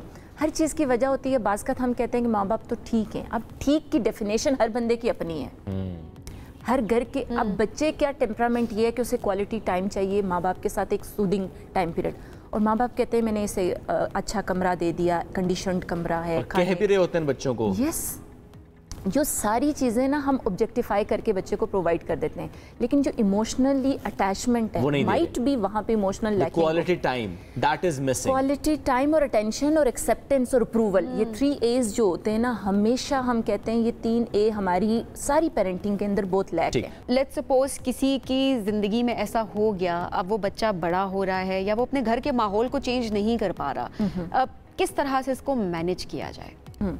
सबसे इम्पॉर्टेंट चीज़ किसी भी माहौल में, जैसे माँ बाप को चेंज, अगर फ़र्ज़ किया एज टाइम पीरियड उनका 60-70 का है, उस लेवल पे आप नहीं कर पाते। हमें ज़्यादातर ज़ोर होता है, हम दूसरे को फिक्स करना चाह रहे होते हैं। घरों के अंदर भी ऐसा होता है, हम कभी भी अपनी मैनेजमेंट पर नहीं जाते, हम एक्शंस के थ्रू नहीं दिखा पा रहे होते। जब आपको लगे कि यार एक पूरा ट्रॉमा और घर का माहौल ही टॉक्सिक है, उस टॉक्सिक माहौल में मैंने बिल्ड कैसे करना है, इस घर से बाहर जा नहीं सकता, जाऊँगा तो और माशी, माशरती, इक्तिसादी बहुत सी मसाइल शुरू हो जाएंगे अगर आपकी समझ बूझ इतनी है। कुछ लोग बच्चे भाग भी जाते हैं। बहुत ज़्यादा मेंटल ट्रॉमा की वजह से जो एंटी सोशल पर्सनालिटीज़ बनती हैं वो इसी वजह से कि घर से भाग जाते हैं, क्योंकि घर से तंग आए होते हैं। तो सबसे इंपॉर्टेंट चीज़ कि जिस उसी माहौल में अगर आपने रहना है ना, तो अपनी मैनेजिंग स्किल्स, जैसे होता है ना, पूरा एक अपने लिए ऐसे एक्शन आइडेंटिफाई करें जिसको अपोज करना चाहते हैं, जो आप नहीं चाहते। जैसे घर के अंदर डिसिप्लिन से चीज़ें आती हैं, वैल्यूज़ से चीज़ें आती हैं, आप बेसिक्स पे आते हो। बेसिक्स से मुराद की छोटी छोटी वो चीज़ें, अगर आपके घर में दाल चावल बना हुआ है और आप मुर्गी की डिमांड करते हो तो डेफिनेटली आपका कन्फ्लिक्ट रिफल, क्योंकि पेट की जो डिमांड है, भूख की जो डिमांड है, वो पूरे माहौल के अंदर भी क्रिएट करती है टॉक्सिसिटी या प्रॉब्लम। अब सबसे इम्पॉर्टेंट चीज़ ये है कि आप उसको मैनेजमेंट के लिए आप समझ बूझ के साथ हेल्दी स्टेप्स की, आप हमेशा वो ब्लेम गेम की तरफ जाते हुए आप अपने आप को कहते हो मुझे तो नहीं मिला, मैं इससे भी नहीं दूंगा, इस कंपटीशन में लग जाते हो। जब इस कंपटीशन में लगते हो तो घर में मजीद माहौल खराब होता है। सबसे पहले आपने आइडेंटिफाई करना है, कंपीट नहीं करना, कंपेयर नहीं करना, बेटरमेंट की तरफ जाना है टू द बेस्ट पॉसिबिलिटीज के लेवल पे। राइट, वही बच्चे जिनकी पर्सनालिटी थोड़ी मुतासिर हो चुकी है, सोल बीमार हो गई है इस माहौल की वजह से, खुद से आइडेंटिफाई करके वो चीज़ों को ठीक कर सकते हैं या कि थेरेपी ही लेनी पड़ेगी? दोनों मेथड है। अच्छा, कुछ लोग इतने self improved day by day कर रहे होते हैं ना कि मैनेज कर लेते हैं, बट डेफिनेटली फैसिलिटेशन हर कोई नहीं कर पाता। लार्जली लोग नहीं कर पाते, रेयरली इक्का दुक्का केस है कि वो आइडेंटिफाई करके अपने आप को कहते हैं सेल्फ मेड पर्सन हम लेबल करते हैं उस बंदे को।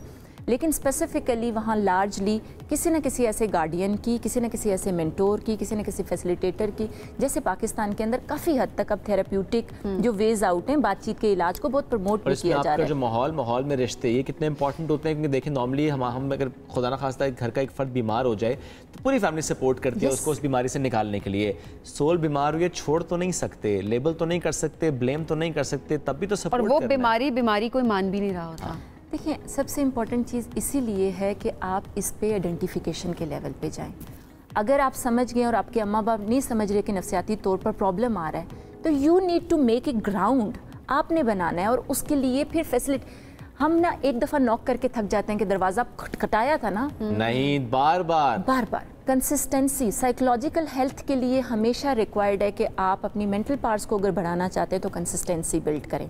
मेंटल पार्ट की बेटरमेंट घर के अंदर इंड्यूस्ड करना चाहते हैं तो आप ऐसे, एक मॉलेज से आपको नहीं आता ना तो आप कहते हैं कि हाँ यहाँ के तो मॉलेज सारे अनप्रोफेशनल्स हैं, आप फिर वो उस तरह से लेबलिंग करना शुरू कर देते हैं। तो सबसे इम्पॉर्टेंट चीज़ कि आप मल्टीपल ऑप्शंस की तरफ जाएं, किसी एक ऑप्शन की तरफ रह के, जैसे हमने यूजुअली क्लाइंट से कहती हूँ कि अगर फर्ज किया मेरी थेरेपी आपको नहीं सूट कर रही तो शायद स्टॉप नहीं करना, स्टॉप नहीं करना, गो अहेड, सोल्यूशन की तरफ जाना है, जो कि बहुत इंपॉर्टेंट है। अगर खुद से मैनेज नहीं कर पा रहे हैं तो थेरेपिस्ट के पास जाएं, मैनेज जरूर करें, सो दैट वो जो हम बात करते हैं ना, एक टर्म हम यूज करते हैं जनरेशनल ट्रॉमा, इसको ब्रेक करना बहुत इंपॉर्टेंट है। सोबिया बहुत शुक्रिया प्रोग्राम में ज्वाइन करने के लिए। नाज़रीन हम बढ़ेंगे एक ब्रेक की जानिब, स्टे विद अस। महंगाई से आप सब परेशान हैं, शॉपिंग करने के शौकीन ज़्यादा परेशान हैं और घर चलाने वाले ग्रॉसरी करते हुए बहुत परेशान हैं। अब ऐसे में लोग सोच रहे होंगे महंगाई की बात करें और सबीन बैठकर मुस्कुरा रही है, खुशखबरी मिल जाए ऐसे में तो फिर क्या ही बात हो जाए। ओके, क्या खुशखबरी है आप बताएं। अच्छा, मुस्कुरा ये रही है लेकिन बताना मैंने है, ये भी ठीक है। अच्छा, हो ये रहा है जनाब के इम्तियाज सुपर स्टोर, आज हम इसकी बात कर लेते हैं कि वहाँ पर अगर आप शॉपिंग करने जाएंगे कल से लेके 18 अगस्त तक और वहां पर आप करते हैं 15,000 रुपए की शॉपिंग तो आपको मिलेगा वाउचर, फौरन नहीं मिल जाएगा, कुरानदाजी होगी। 25,000 का वाउचर मिलेगा और आप उस वाउचर से कर सकते हैं फिर शॉपिंग। और जब हम इम्तियाज सुपर स्टोर की बात करते हैं तो पाकिस्तान के 12 शहरों में 29 स्टोर्स हैं और सारी चीज़ें वहाँ पर अवेलेबल हैं। आप ग्रोसरी की बात करें, आप इसके अलावा इलेक्ट्रॉनिक्स की बात करें, आप क्रॉकरी की बात करें, उसके अलावा जूते, कपड़े, हर चीज़ वहाँ पर अवेलेबल है। तो ऐसे में जब सारी चीज़ें अवेलेबल हों और आपको इतनी अच्छी ऑफर मिल रही हो तो आप क्यों ना उस स्टोर की रुख करें। तो जनाब अपने करीबी इम्तियाज सुपर स्टोर जाएं और जश्न आज़ादी की एक्सक्लूसिव ऑफर से फ़ायदा उठाएं। अब बढ़ते हैं आगे और बात करते हैं इस मौसम की। और इस मौसम में जो तो हमें फल मिलते हैं और बड़े ज़बरदस्त फल मिल रहे होते हैं, स्पेशली आम जो कि फलों का बादशाह है, लेकिन क्या गर्मियों में हम ड्राई फ्रूट्स नहीं खा सकते? और ड्राई फ्रूट्स का क्या वाकई गर्मियों में कुछ ऐसा ताल्लुक होता है कि नहीं खाने चाहिए? क्योंकि जब हम ये कहते हैं जी कि बादाम खाएं, अखरोट खाएं, दिमाग तेज़ होता है, ये खाएं आंखें तेज़ होती हैं, ये खाएं तो जिस्म में और ताकत आती है। बादाम के जरिए दिमाग आपका तेज़ होता है। नाश्ते में जब आप निहार मुँह आप खा रहे होते हैं बादाम तो कहते हैं जी दिमाग तेज़ होता है, यादाश्त तेज़ होती है। पता नहीं होती है नहीं होती है, आज इस बारे में भी हम बात करेंगे। But at the same time dry fruits का इस्तेमाल वो कैसे किया जा सकता है, स्पेशली नाश्ते में आप किस तरह से इसका इस्तेमाल कर सकते हैं, क्या क्वांटिटी होनी चाहिए, और गर्मियों में कौन सा ड्राई फ्रूट है जो कि ज़्यादा जिसका इस्तेमाल करना चाहिए और किसका आपको कम इस्तेमाल करना चाहिए, इस हवाले से बात करेंगे। आप हमें कॉल भी कर सकते हैं, आपका कोई भी सवाल हो। न्यूट्रिशनिस्ट डॉक्टर नौशीन हमारे साथ मौजूद हैं। अस्सलाम वालेकुम, कैसी हैं आप? बिल्कुल ठीक, आप दोनों कैसे? बिल्कुल ठीक। सर्दी इतनी हैंडफुल ऑफ नट्स, मैं तो कहती हूँ गर्मियों में भी हैंडफुल ऑफ नट्स। देखो दिस इज अ मिसकंसेप्शन कि आप गर्मियों में नट्स नहीं ले सकते, आप ड्राई फ्रूट ले सकते हैं। अगेन वही वाली बात है कि रूल क्या है कि एक आपने हाथ भर के नहीं, कुछ लोगों के हाथ बहुत बड़े भी होते हैं, बड़े भी होते हैं जैसे कानून के लंबे हाथ हैं हमारे लेकिन आपने क्या करना है कि आपने हैंडफुल ऑफ नट्स इस तरह लेना है, आपने इस तरीके से नहीं लेना, ठीक है। दूसरा ये है कि जब भी आप कोशिश करें कि आपके पास जो बेसिक हमारे, जैसे आप बादाम की बात कर रहे हो, अखरोट की बात कर रहे हो, पिस्ते की बात कर रहे हो, काजू हैं, ये बहुत बेसिक हमारे नट्स हैं जो कि अब इजीली अवेलेबल भी हैं। लेकिन अगर इसका बहुत ज़्यादा इस्तेमाल किया जाएगा तो ये आपके लिए नुकसानदेह भी हो सकते हैं, ठीक है। क्यों? क्योंकि जहाँ गुड फैट्स हैं, definitely they have good fats, but उसमें आपके लिए बहुत ज़्यादा जो होगा वो आपके कोलेस्ट्रॉल, ट्राइग्लिसराइड पे भी इफेक्ट कर सकता है। अच्छा, ये जो कहते हैं तासीर गर्म होती है ड्राई फ्रूट्स की, इस वजह से लोग सर्दियों में ज़्यादा खा रहे होते हैं और गर्मियों में कहा जा रहा होता है नहीं जी मुंह में अल्सर्स हो जाएंगे या वैसे ही मैदे में गर्मी हो जाएगी, ऐसी बातें सामने आ रही होती है। तो क्या वाकई तासीर गर्म होती है और गर्मियों में इस्तेमाल जो हम आपने ऑलरेडी भी बता दिया, तो क्या इसका इम्पैक्ट होता है? अच्छा देखो, अगर आप एक इत्तेदाल में इस्तेमाल कर रहे हैं तो उसका कोई इम्पैक्ट नहीं, अनटिल और अनलेस आपको कोई एलर्जी है उससे तो आप उसको कर सकते हैं। सबसे बेस्ट टाइम जो ड्राई फ्रूट्स यूज़ करने का है वो है कि आप सुबह अपने नाश्ते में या निहार मुँह आप उसको लें तो उसकी एब्जॉर्प्शन बड़ी अच्छी होती है। और जैसे हमने बात किया ब्रेन हेल्थ की बात कर लें, आप डायबिटीज़ की बात कर लें, आप ब्लड प्रेशर की बात कर लें, क्यों? क्योंकि जितने भी नट्स हैं they are rich in fibre, जो भी फाइबर में रिच होगा वो आपकी ब्लड शुगर लेवल्स को कंट्रोल करेगा।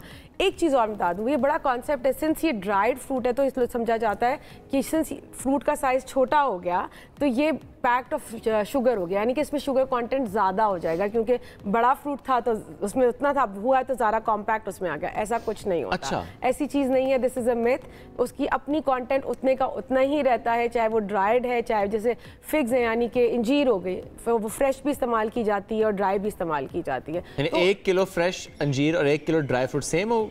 नहीं, इंजीर को एज अ ड्राई फ्रूट है ना, इंजीर भी तो आपका ड्राई फ्रूट ही है। दूसरे में तो मिल जाता है ना। हाँ, नहीं, लेकिन लोग ग्रीन कलर थोड़ा चेंज होता है, पर्पलिश।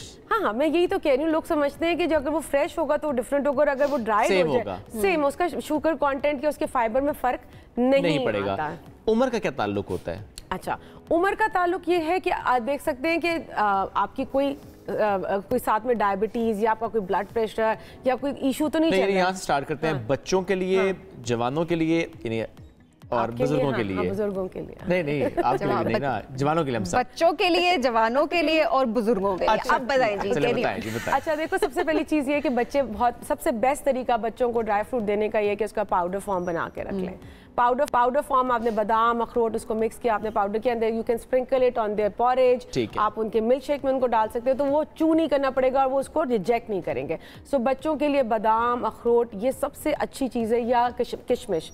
अच्छा, किशमिश बड़ों में या दो चीज़ें हैं, अगर जवान भी हैं और बूढ़े भी हैं। किशमिश ये है कि वो थोड़ा सा उसका शुगर कंटेंट ज़्यादा होता है, तो आपने ख्याल करके उसको इस्तेमाल करना है। अगर आप डायबिटिक हैं या प्री डायबिटिक हैं तब हम कहते हैं कि किशमिश का इस्तेमाल देख के करना। बच्चे ज़्यादा खा लें किशमिश, बच्चे आराम से किशमिश खा सकते हैं। थोड़ा सा एज बढ़ गई है तो फिर थोड़ा सा हुलात रख लें। एग्जैक्टली। अब जैसे खजूर भी है, खजूर भी अब एक और चीज़, कल हम डिस्कशन कर रहे थे तो एक और चीज़ है, खजूर और दूध का मिल्कशेक आपने बनाया तो उसका इम्पैक्ट टोटली डिफरेंट होगा। अच्छा। यस। और अगर आपने खजूर नॉर्मली ले ली और आपने दूध अलग से लिया है तो वो एक डिफरेंट इम्पैक्ट। ये कैसे? अंदर मिक्स नहीं होता सारा कुछ? So it's the combination when you make. मैं जनरली अगर मेरा कोई पेशेंट आता है और कहता है मुझे वेट गेन करना है तो मेरा एक बड़ा टिपेट कॉम्बिनेशन है जिसमें मैं कहती हूँ खजूर, दूध और कुछ बादाम का मिक्सचर बना के, चीनी या शहद डाल लें तो आपकी मर्जी है, मतलब खजूर की अदरवाइज भी मीठा होता है। अब यही चीज अगर मैं अपने किसी डायबिटिक पेशेंट को दूंगी या किसी वेट लॉस पेशेंट को दूंगी तो that is not going to work for that. अच्छा, वैसे डायबिटिक, इन्होंने अपने सराहना के बिल्कुल साथ एक डब्बा रखा होता है जिसमें खजूरें होती हैं। अच्छा, दे कैन हैव खजूर। 3 से 4 खजूरें पूरे दिन में वो एक टाइम पे कंज्यूम कर सकते हैं। अच्छा। एक खजूर में 45 से 50 कैलोरी होती है। और लेकिन ये वही वाली बात है कि जब हम खजूर खाने को आते हैं, ड्राई फ्रूट खाने को आते हैं, then we just don't stop. हमने उसका ख्याल करके खाना है। और खजूर भी आप ले सकते हैं बट आपने अपने ब्लड शुगर लेवल्स पे खास ध्यान रखना है। जबरदस्ती। Thank you so much. Nausheen साथ मौजूद थी और हमसे गुफ्तगू कर रही थी। और हम जब ड्राई फ्रूट्स की बात कर रहे हैं तो ज़ाहिर है खाएं लेकिन इत्तेदाल के साथ खाएं, बहुत ज्यादा ना खाएं। बहुत इंपॉर्टेंट है, ज्यादा मत खाएं हर चीज, और खुद से मिथ मत बना लिया करें हर चीज को, मतलब मिथ्स पे बिलीव ना किया करें। वैसे सॉरी मैं पूछ रहा हूं क्विकली साइकिल मशीन, मिथ भी है कोई किसी ड्राई फ्रूट को लेकर? क्या है वो? मिथ सबसे ज्यादा ये है कि आप जो है ड्राई फ्रूट जो है आपने इस टाइम पे बड़े टाइमिंग्स उन्होंने उसके किए हुए होते हैं। एक मिथ ये भी है कि आपने दिमाग तेज करना है। अच्छा, तो करते हैं ये मैंने पूछना था, बादाम वॉलनट की शेप को आप बादाम, वो कहते हैं जो ड्राई फ्रूट जिस शेप का हो, तो कहते हैं क्योंकि अखरोट दिमाग की तरह का, तो दिमाग पे होता है। Exactly it's not like that, all they have minerals, they have vitamin, सबके अंदर होता है। तो वो एक मिथ है कि जी दिमाग की शेप का है तो वो दिमाग को ही तेज करने वाला है, ऐसा नहीं कुछ। वैसे ये थोड़ा अक्ल को हाथ, जुबान की शेप का होता है कोई ड्राई फ्रूट?